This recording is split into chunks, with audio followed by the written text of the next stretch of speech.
new movies that are going to be coming out this year, which there are a lot coming out in 2025, which will probably be my next video because I just love anticipation, being excited for movies. And so I love sharing excitement and telling my friends, telling my family, like, hey, we have to go watch this movie. Oh, this comes out this time. We have to go see it. I love building that anticipation to go, not only see the movie in any movie. It could be a fucking Marvel movie or it could be like The Brutalist, which I feel are like polar opposites of each other. And I'll be just as excited. And I'll just say now, one that I'm going to be talking about in my next video is Josh Safdie's Marty Supreme, I think it's going to be called, with Timothy Chalamet. That's one. That's a spoiler alert. That's number one most excited. Point being that I love that anticipation of a new movie coming out. So I think I should kind of take advantage of that passion and turn that into a YouTube channel because that's what people do in 2025. Yeah. And I'll just start by listing. I'm not gonna do this. I'm gonna try not to do this. I might change this in editing, but I don't want to do it in like a ranking style. I just want to discuss. I'm gonna think about it more in a sense of like when they came out on Letterboxd. It makes it super easy to keep track of when I saw them. Which easy segue. I'm gonna have a link in the description to my Letterboxd. If you don't know what that is, it's like a social media app kind of, where you just kind of log all the movies you watch and you can leave your own reviews and a star rating. And this isn't an ad, by the way. I just think the app is super cool. Like right now, I'm literally have Letterboxd on to the side and I'm just kind of falling down my own little rabbit hole. Sorry, there's a vacuum on in the background, but Dune Part 2, which came out in late March. I just watched it recently as well, for the third time, and it was unbelievable. You can't help but kind of be amazed by how big the world Denis Villeneuve makes. Like continuously, he kind of always builds a bigger world, going from Prisoners and Enemy over 10 years ago, and then making Sicario, which was on a bigger scale of a movie and a bigger story. Then going to Blade Runner 2049 after that, making a pure sci-fi film that has original ideas and original effects that kind of influenced what people think of cyberpunk now, like in this day and age, especially now with AI being a huge thing in mainstream culture. When it was announced that Denis Villeneuve was first making Dune, it felt like we were getting another Stanley Kubrick's making 2001: A Space Odyssey, a spectacle of a film that is hard to reach and hard to succeed, doing that and still be a good film. But he did it with great score, iconic score that people, it's been memed and stuff, but it is a iconic score with amazing sound design in the film as well. Obviously, Greg Fraser, who's been a big cinematographer as of lately, I'll put his credits right here, is great seeing that with Dune Part 2, he's able to shoot these huge films and make these big worlds come to life and give them great perspective. And then Zendaya, to talk about another one of her movies later, is really on a hot streak with being in these huge movies or just successful, good movies, and sometimes both. This past year, I watched the three Tom Holland Spider-Man, like 4 times. Like I watched them a lot. They're just on in the background, or I'll kind of just put it on when I get home, just because I love that kind of innocent. It's a more innocent Spider-Man story. It's a more laid back. It's more comic book oriented, where it's just like there's not so much pressure put on Spider-Man. Anyways, this isn't a Spider-Man episode. Which, like, down below if you want Spider-Man a video about Spider-Man. And since then, I've become such a huge fan of Zendaya, which leads me to the next movie I want to talk about, which is Challengers, which I believe is one of the best sports films to come out in the past 15 years. Like, it is so like gripping. Pause. The dramaticness of it and the tension, obviously the sexual tension that's between all of them, and the dynamics that they play off of each other. And I love Josh O'Connor's performance in it. I think it should be nominated for an Oscar. that goes down as one of my favorite performances of the year. And along with Zendaya's lead performance as Tashi Donaldson, who's a big like Serena Williams like prodigy esque tennis player, and she and both of these guys who when they're younger they're both in love with her. They're both enamored by her. Not only her beauty, but the fact that she's a fucking wizard at tennis and she's just so good. Her demeanor and her mentality and how she sees tennis and how she plays tennis and her intensity and her demand, and they're just captivated by her and they're both in love with her. And there's this kind of weird dramatic sexual love triangle going on, and she's like taking advantage of the both of them, and it's a great story, and I don't want to ruin anything for that, but it's also shot well. And I will say now my favorite score is probably from this film by Trent Reznor and Atticus Ross of Nine Inch Nails. It's one of the best scores I've heard in a while as well. It's so anytime Trent Reznor and Atticus Ross, when they do movie scores, it's like Ludwig Göransson level and Hans Zimmer level, where I feel like I have to see the movie. Like that sells it alone for me. Challengers is definitely one that I highly recommend checking out immediately. And then another movie I saw was Kingdom of the Planet of the Apes. And in lead up to this, I was I don't know why I was so excited for it. I watched every single Planet of the Apes movie, and I was actually planning on I actually shot a video about all of the Planet of the Apes movies and going into deep detail about, the behind the scenes and, the kind of the not the scandals, but just kind of the tea behind all the production of the films, and actors who turned down certain roles, and why actors that kind of didn't care, so how special effects were done.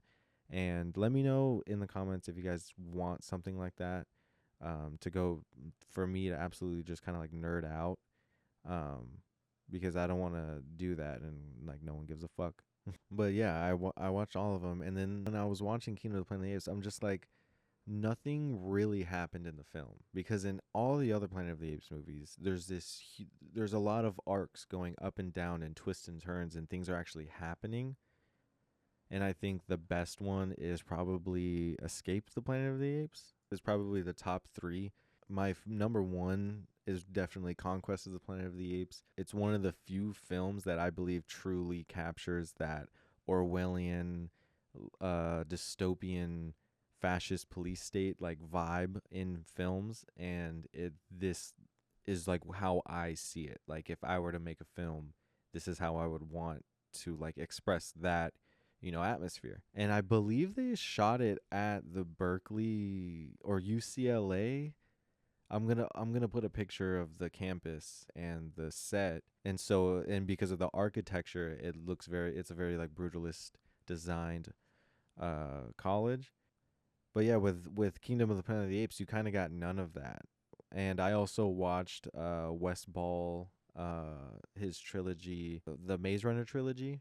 That was all right. So it's like he knows how to build like adventure and stakes and, investment in characters. I guess like it's not that the Maze Runner are like prime examples of doing that. Like that shouldn't be taught in film school, but it's more of just like he knows what he's doing with like high stakes like sci-fi, dramas, thrillers. I feel like Disney owning 20th Century Fox, they're like, okay, let's try to make some money off of, Planet of the Apes, but I feel like they're aiming it towards more of like a young adult for like, I don't know. But I guess it just wasn't for me. Maybe I'll revisit it a couple years from now and be like, wait, this is actually brilliant. And in that same month, The Fall Guy with Ryan Gosling and Emily Blunt came out. I'm sure you guys remember all the fucking commercials that were coming out about this. I thought it was a very fun movie. It reminded me of a movie that not that I wasn't alive in the 90s, but it reminds me of a film that would come out in the 90s. Like a big blockbuster with two big movie stars who are kind of like in the spotlight right now, and they're in kind of like a action rom-com, and it just feels very like not Mr. and Mrs. not story wise, not Mr. and Smithish, but just like in the Hollywood perspective of like two, hot middle-aged movie stars are in a action rom-com, like that's tripling profit. And I wanted to watch it because it was also directed by David Leitch, who's one of he's in that John Wick tree of filmmaking with the stunt guys, and he made Bullet Train and did some shit with Deadpool, and I think he was the stunt coordinator for Winter Soldier. Like his movies are entertaining. Everything he touches when it comes to action films. So I was excited to see it. It's really funny. I think Ryan Gosling and Emily Blunt like actually have funny chemistry together. They're both really funny. And it was written by Drew Pearce, and he wrote, big action movies like Hobbs and Shaw and Iron Man 3, but Iron Man 3 was directed by Shane Black. And if you don't know who that is, then you should definitely check out all of his films. They're really funny crime films, very genre based, like The Nice Guys. The Nice Guys really pulls off the noir LA noir detective in the 70s vibe with the soundtrack and the obviously the 70s LA set design. It really captures that. So and that right there is the kind of rabbit holes I'm talking about. How I end up wanting to watch so many movies. And on Letterboxd you have a watch list feature, and so you can just load that shit up with movies you want to watch, and mine's so long I'm never gonna fucking finish it. And speaking of diving into a genre, the next movie I saw was The Bike Riders, and that was a film that I was very excited for, and I was kind of disappointed in, just because I feel like the director, it's not Mike Nichols, is it? Jeff Nichols was taking the bike riders in this story inspired by like a Chicago motorcycle club in the 50s, and with Tom Hardy and Austin Butler, you're like, hell yeah, a biker movie like that. When I think of biker movie, I think of Hell's Angels, or I think of Wild Ones, or I think of Easy Rider. And when I heard that The Bike Riders was coming out, I was like, fuck yeah. This is a film that got postponed because of the strike, or it's supposed to come out December of 23 actually, and then it got postponed to June of 24.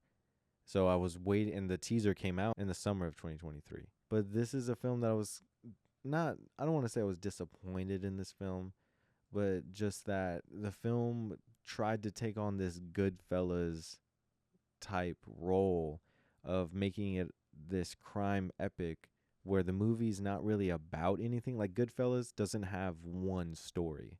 It's just a sequence of events in this guy's life, and it's an amazingly told story. It's one of the greatest films of all time, and I think that is the same template that Jeff Nichols used in this film, and it's not used poorly. It's just kind of like you're watching it and for me, I'm watching it and I'm enjoying it, but it's just like, oh, you're trying to do like Goodfellas with the narration by Jodie Comer, which was amazing. I loved her accent. I thought there was funny parts in it, and I enjoyed this movie. But there was just something about the like formulaic version of that. It just didn't rub me the right way. And then obviously the highlight of the year, one of the biggest films of the year, is Deadpool and Wolverine. That really like sunk its teeth into the culture. There was so many memes coming out. I was pretty excited for it. I'm always excited for every Marvel movie. That's just kind of how I am. And I'm always going to give Marvel movies the benefit of the doubt. So I would say get ready for these videos. Get ready for some Marvel videos that I'll probably be a little nerdy about, but I just love Marvel movies. But Deadpool and Wolverine, it was pretty stupid. It wasn't the greatest movie, but has some cool action sequences, some great like fight sequences that are like really funny and entertaining. And Ryan Reynolds is just Ryan Reynolds.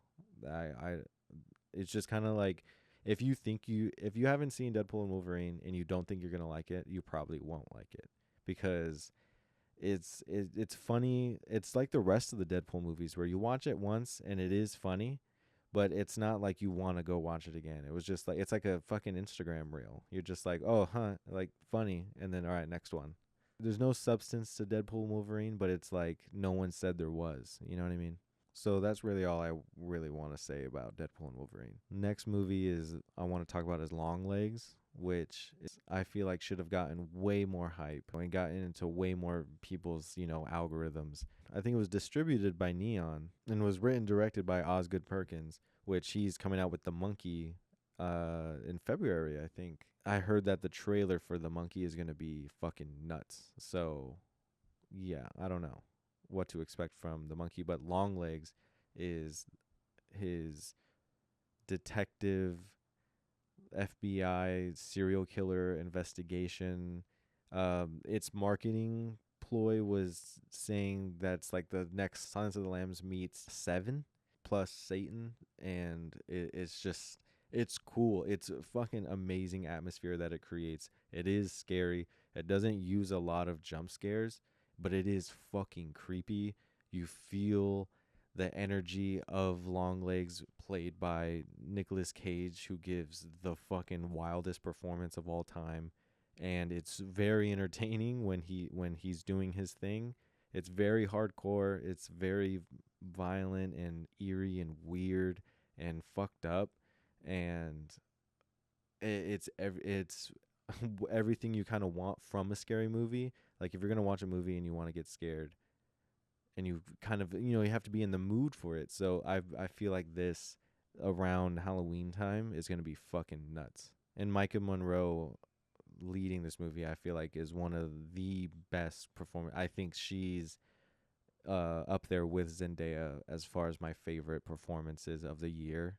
Like she has the only competition towards that because of how effective her acting was. On the other side of Nicolas Cage, going off of his acting, it's insane. There was actually a viral like video. Like they put like a heartbeat recorder on her, and her first scene that she was gonna shoot with Nicolas Cage with all the prosthetic makeup on, it like recorded it, and it was like a little TikTok thing. And then another film is Alien Romulus. I feel like the selling point on this and the marketing tactic was, I think it's bittersweet that it's a marketing tactic saying that you didn't use, it was mostly practical and minimal CGI, and the same thing was kind of done with the same thing's done with all Christopher Nolan's movies. And I think it's cool that that's a selling point. And I think it's cool that they're doing that in the movies, but I feel like people don't bring that same energy to other movies that come out in the year. So when something looks bad, they automatically say it's bad. But I feel like we have to appreciate the art that is filmmaking. That being said, I think Alien Romulus nails the sci-fi horror genre just like the first one did. Not saying that it's better than the first one. I actually think the first Alien movie is one of the greatest movies of all time.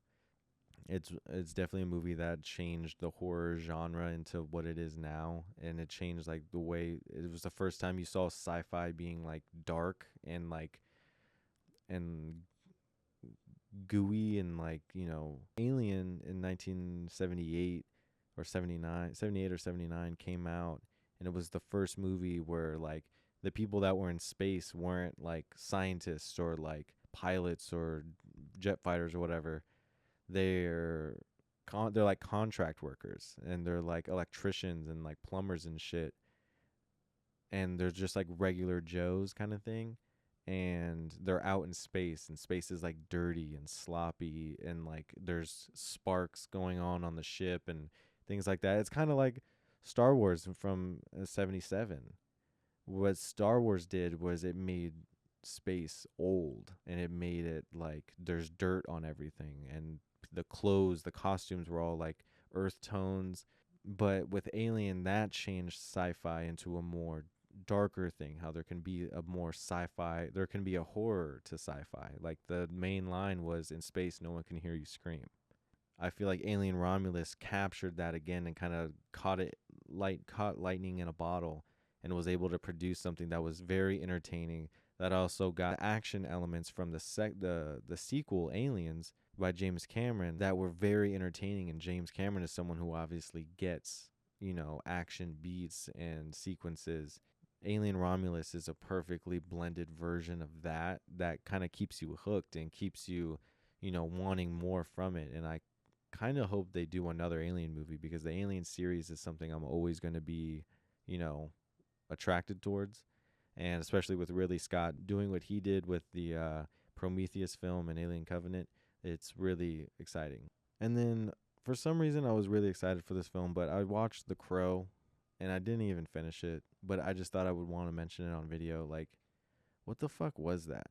Like, The Crow was like, I haven't even had the energy to want to find out what made Bill Skarsgård want to do this, because I just watched Nosferatu and Bill Skarsgård is, I don't know, dude. Bill Skarsgård is something else. But in The Crow, it's like, what? It's so weird. But when you watch The Crow, you kind of get an idea of what he was trying to do. For some reason, I found similarities between them. Like, they were both fuck boys. The Crow was just so corny. Like, a lot of the dialogue and like the joke, there's some, I forgot, I blocked it all out of my mind, but there's like a joke that's said between FKA Twigs and Bill Skarsgård, and it's just so like, what the fuck? It's just like a huge cringe movie. It's so weird. But I was just so excited for it because it's like, this is The Crow. Like, it's cool. Like, it's badass, you know? And just to fit right here, I want to talk about some honorable mentions. Ones that I think you should definitely watch is Trap, A Woman of the Hour, Maxine, and Y2K. Those are like my honorable mentions of like great films. It's kind of a shock that I liked it. But Maxine was a good film. So I'm going to talk about 3 more movies now. I'm going to talk about A Complete Unknown with Timothy Chalamet. It's just been like such a rumor for so long. When I saw like the set photos come out, I was like, holy shit, it's really happening. He's really gonna be Bob Dylan. When I saw the trailer come out, I was like, oh fuck, it's gonna come out soon. So he's doing it in the middle of all this Dune hype to follow A Complete Unknown. He's going to do Marty Supreme, which I said I'm gonna talk about that in a future video. But A Complete Unknown really like blew me away. I don't really listen to Bob Dylan a lot. I'm not like a Bob Dylan like enthusiast or anything. I literally only have like 3 or 4 songs by him in my library. But I've always gotten the idea of like the kind of person he was, kind of like David Bowie. Like, I don't really listen to David Bowie, but I get it. I feel like everything I've known about Bob Dylan when I watched this movie, it kind of like recontextualized it. And I've always known he was more of a punk rock figure before punk rock. And he was always anti-establishment, anti-labels, anti-corporate. When I watched the movie, you realize he was kind of anti-everyone. And people can see that as kind of being, you know, conceited or like narcissistic or whatever you want to call it. In the editing should definitely win an Oscar for A Complete Unknown. If it's not nominated, I am probably going to lose all faith in the Oscars. Which that's going to be another video, is me when predicting the Oscars before they come out, and then me reacting to the outcomes. But A Complete Unknown was great. It put me on to a lot of songs by him that are actually fucking amazing. Funny enough, I've been actually listening to a lot of Johnny Cash since I've seen the movie, and that performance by Boyd Holbrook as Johnny Cash in like prosthetics is fucking it was cooler than when James Mangold directed Walk the Line. But James Mangold doing a Bob Dylan movie with Johnny Cash in it, that is the version of Johnny Cash I like. With A Complete Unknown, I wouldn't want to say it's one of my favorites, but it is really good. It definitely blew me away with Timothy. I always want to call him Timothée. But Timothy's with Timothy Chalamet's with Timothy Chalamet's performance and the editing and the pacing and just like the set design of it all, the costumes are really fucking cool too. It was all very well done. If you're not going to see it in theaters, I definitely recommend seeing it when it comes out on streaming. But moving on, second to last movie I want to talk about is A Different Man. This one is also in my top 5 of films of the year. If you do the math from watching this video, you probably get a sense of what my top 5 are. Directed by Aaron Schimberg, who is a man who has kind of face dysmorphia, kind of I don't even know what to call it. I feel like I'm on thin ice right here. But it's when you're born and your face has, you know, it's like disformed. Is it disformed is the word? Do I have to look up what the right word to say is? Where it's like your face just it looks like this. And it looks like this. Like, this is the director, Aaron Schimberg. And then this is the actor that's in it. His name is His name is Adam Pearson. I had no idea what the movie was about. I didn't look into it yet, but when I saw the trailer, I think I saw a trailer or I saw the poster, but I thought it was going to be Sebastian Stan, who gives an amazing fucking performance in this, and so does Adam Pearson. But before I saw the movie, I thought that was prosthetics and Sebastian Stan had that on his face and he was playing like an Elephant Man type thing. Like I saw what the movie was going to be about, like I saw the trailer and I looked into the actors and I was finding out, I was like, holy shit, this is awesome. Because especially what the movie's about, who that Adam Pearson plays is an actor and he undergoes like a medical procedure to like change his appearance to make him look like a regular. He wants to look, have a normal face. And he ends up looking like Sebastian Stan and it changes everything. And I don't want to say anything from there, but it is a great film. It's by A24. I'm surprised this movie isn't bigger than it is because I felt like it was fucking fantastic.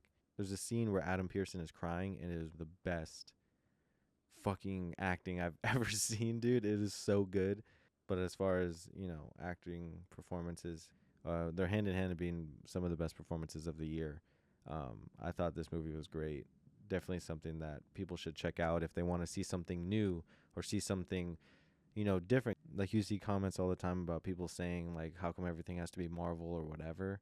But I think A Different Man is a good movie to watch when you want to see an original film with an original touching story that you really gonna fucking stay in your mind and you're gonna think about for days, which is what a good movie does. And now finally talking about Nosferatu, directed by Robert Eggers, one of my favorite directors working right now. So he's 4 for 4. As far as the best films of the decade, I think all 4 of his films are on those lists.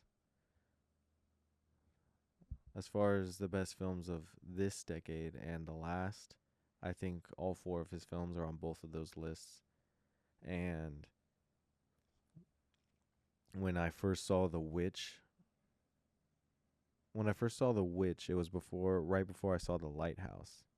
When I first saw The Witch, it was something I didn't think was kind of possible with movies. It's the first time I've ever seen a movie like that with that kind of set designs, very accurate and like not really pleasant to see set design.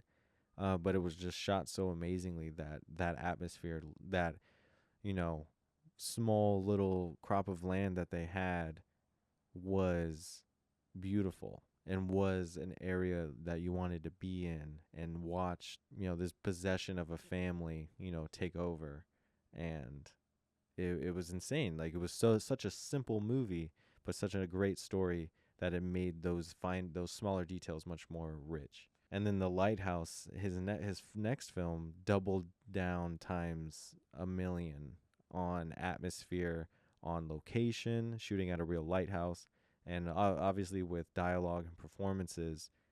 Robert Pattinson and Willem Dafoe are kind of the two guys in acting that kind of do anything, and they're down for whatever, along with Nicolas Cage.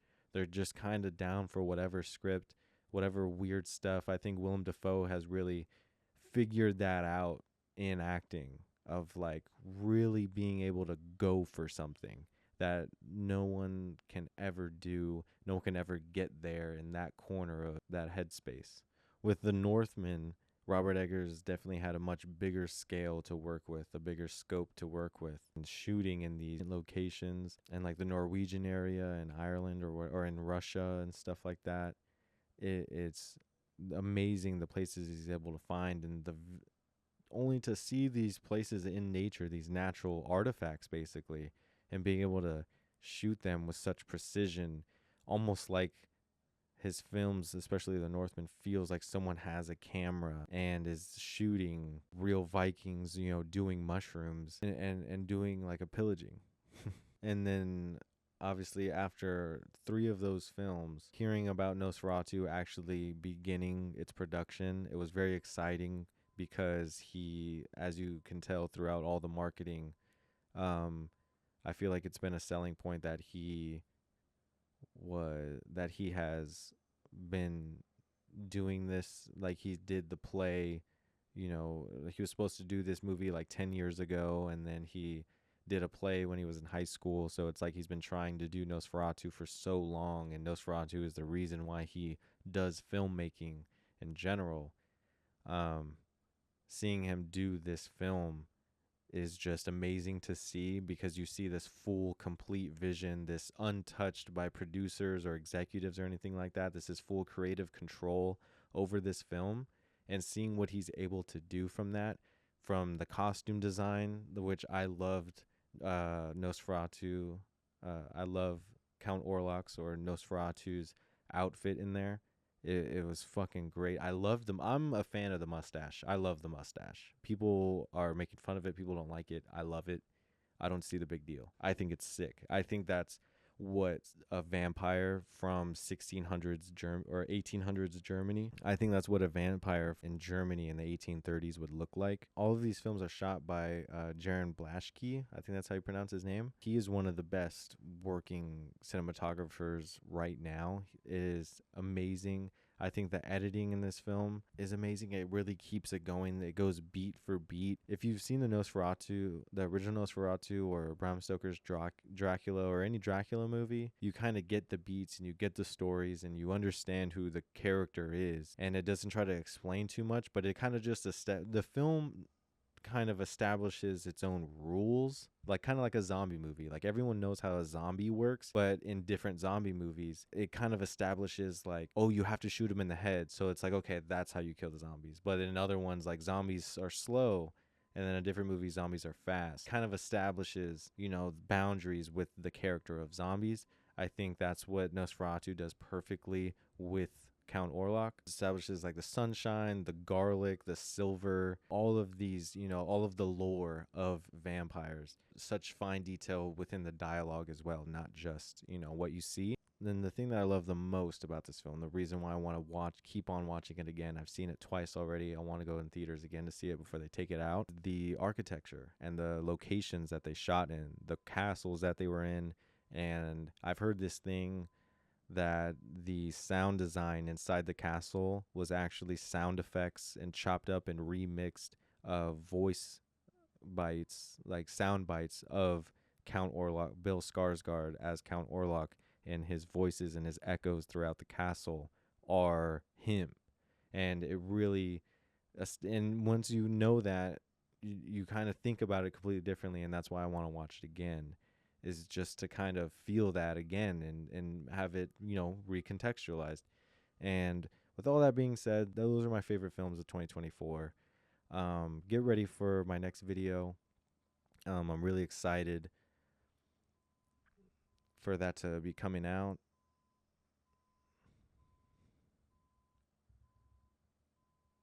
I'm really excited for this video to come out, and I can't wait for the next one. I'm going to try to be more consistent. This is kind of my New Year's resolution, is to try to produce as many videos as I can and just come out strong. So hopefully you guys enjoy this. This is going to be a longer video, but I guess this is just how the show is going to be. I'm just going to have a subject and I'm going to talk about it for as long as, you know, I can, whatever. I'm going to cut all this out.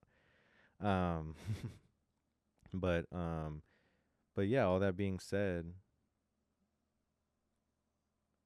that's kind of, this is going to be my goal for the channel, is just to kind of put things into better context and more appetizing, more appealing context to make people want to go see movies, because there's still brilliance in movies and I think they're still important, and I'm just going to try to put you guys on. So that's it. That's my video. Peace.